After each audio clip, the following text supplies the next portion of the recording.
আজকে রাস্তা বা আন্দোলন হচ্ছে নতুন করে ওই এক নারী 8 বছরের মেয়েকে ধর্ষণের কারণে গার্মেন্টসের সব শ্রমিক আন্দোলন করতেছে।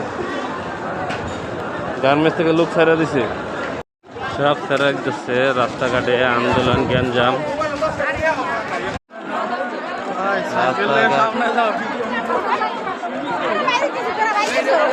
রাস্তাঘাটের অবস্থা খুবই ভয়াবহ।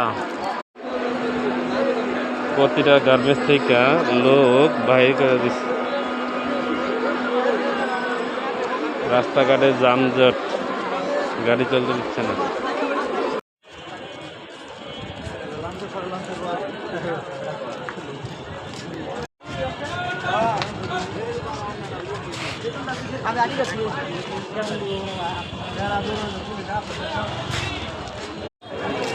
আমি এখন বর্তমানে ঘরবাড়ি বোট বাজার আছি। এখানে